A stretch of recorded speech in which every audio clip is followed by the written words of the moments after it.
Au nom du Père et du Fils et du Saint-Esprit. Amen. Mon Seigneur et mon Dieu, je crois fermement que tu es ici, que tu me vois, que tu m'entends.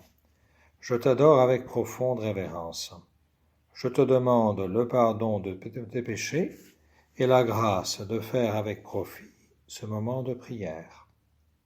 Ma Mère Immaculée, Saint Joseph, mon Père et Seigneur, mon ange gardien, intercédez pour moi. Jésus, nous t'attendons. Dans l'évangile de ce jour, il est question de Jean-Baptiste qui envoie ses disciples vers le Seigneur. En lui posant cette question, es-tu celui qui vient ou devons-nous en attendre un autre? Et le Seigneur, à ce moment-là, fait des guérisons multiples. Et il dit, allez informer Jean de ce que vous avez vu et entendu. Les aveugles recouvrent la vue, les boiteux marchent, les lépreux sont purifiés, les sourds entendent, les morts ressuscitent, la bonne nouvelle est annoncée aux pauvres. Et heureux celui pour qui je ne serai pas occasion de chute. Bien sûr, le Seigneur ne fait pas allusion on pourrait dire, au doute de Saint Jean-Baptiste, puisque peu après, il va faire un éloge grandiose. Il n'est pas de plus grand parmi les enfants des hommes, plus grand que Saint Jean-Baptiste. Mais plus, il fait allusion, évidemment, parce que Saint Jean-Baptiste, de manière très intelligente, a envoyé ses disciples pour qu'ils voient l'action du Christ et s'attachent à lui. Mais pourquoi pas aussi faire référence, et je voudrais justement, dans ces 10 minutes, de prier ensemble sur la notion de faiblesse. Parfois, évidemment, nous passons par des moments de faiblesse. Et Dieu aime les gens faibles. S'il se servait de gens parfaits, rien ne serait jamais accompli. Notre pire faiblesse peut en fait devenir notre arme la plus efficace si cette faiblesse nous jette dans les bras de Dieu. Qu'est-ce qui nous empêche donc de nous approcher de lui le plus souvent? Notre orgueil, tout simplement. Par orgueil, nous défendons, excusons ou parfois détestons nos faiblesses. Jésus dit dans les Béatitudes, « Bienheureux les pauvres en esprit, car le royaume des cieux est à eux. » Plus notre faiblesse est grande, plus la puissance de Dieu peut s'exprimer librement. Bien sûr, cela ne veut pas dire que nous devons automatiquement accepter nos faiblesses. Ne disons surtout pas que puis-je faire d'autre, c'est ma nature.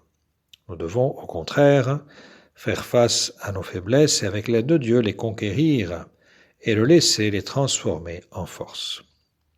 Saint Paul a aussi parlé d'une autre forme de faiblesse, son épine. Cela pouvait être une faiblesse physique, peut-être une maladie chronique, un handicap, ou émotionnel, des souvenirs pénibles, un tempérament héréditaire, ou même intellectuel, qu'importe. Après tout, nous ne sommes pas tous des génies. Ne soyons pas tentés de dire non plus « Dieu ne pourra jamais m'utiliser pour son service », car Dieu n'est pas limité par nos faiblesses. En fait, il préfère utiliser des gens faibles pour déployer sa puissance. Saint Paul lui-même déclare « Nous ressemblons à des vases de terre dans lesquels ce trésor a été placé.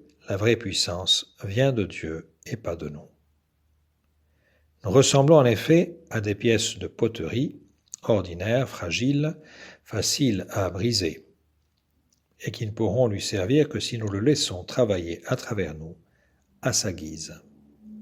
C'est après avoir brisé leur cruche que les hommes de Gédéon, dans l'Ancien Testament, firent briller dans la nuit la lumière qui s'y cachait. De même, notre lumière brillera à travers nos faiblesses. Ainsi, toute la gloire revient à Dieu seul. Je me glorifierai de mes faiblesses, afin que la puissance du Christ œuvre à travers moi.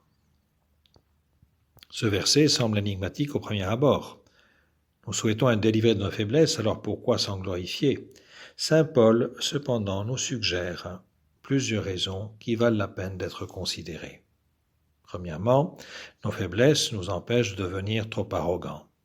Saint Paul écrit, je paraphrase un peu ce qu'il a dit, afin de ne pas avoir une trop grosse tête, j'ai reçu le privilège de souffrir d'un handicap qui me rappelle sans cesse mes limites. Un handicap accompagne souvent une grande qualité en nous, afin de faire contrepoids pour nous empêcher de nous enorgueillir de nos succès et de vouloir aller plus vite que Dieu. Dans l'Ancien Testament, Gédéon avait choisi 32 000 hommes pour se battre contre les Madianites. Dieu en réduisit le nombre à 300, ce qui correspondait à un rapport de force de 450 contre 1. Pourquoi fit-il cela? Afin qu'Israël sache que seule la force divine était capable de les sauver et non pas leur supériorité militaire. Deuxièmement, nos faiblesses encouragent la communion entre nous.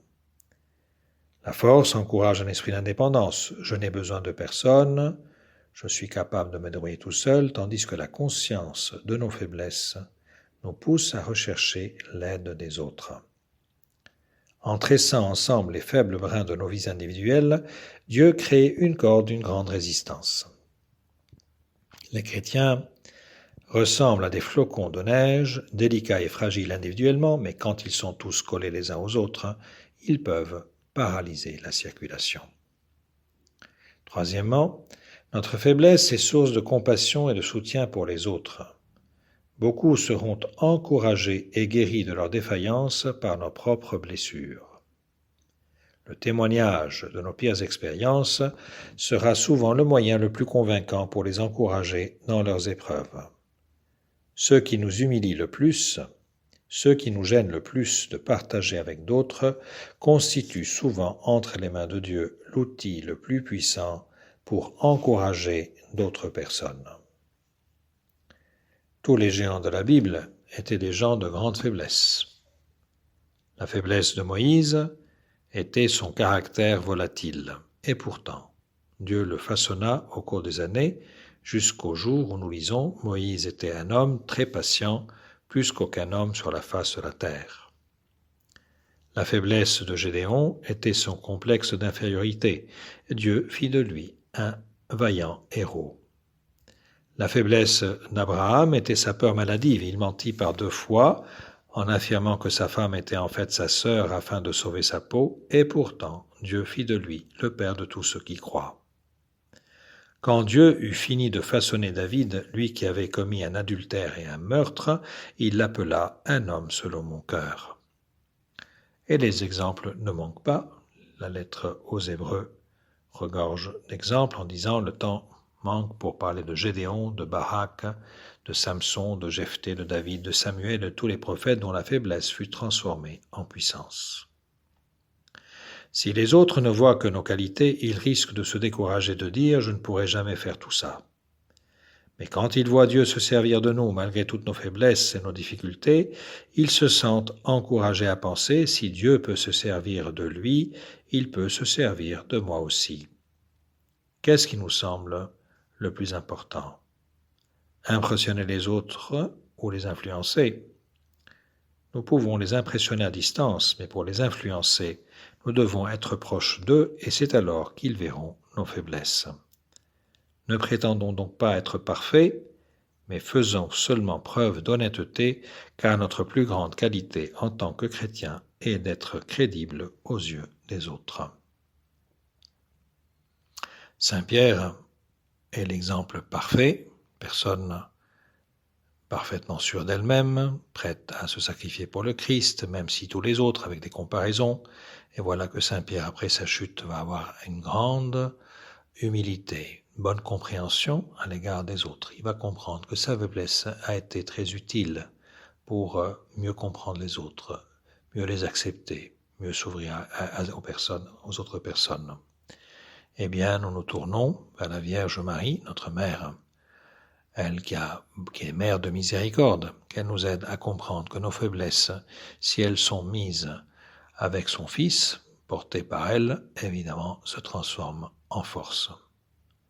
Je te remercie, mon Dieu, des bonnes résolutions, des actes d'amour et des inspirations que tu m'as communiquées dans cette méditation. Je te demande de m'aider à les mettre en pratique. Ma Mère Immaculée, Saint Joseph, mon Père et Seigneur, mon ange gardien, intercédez pour moi.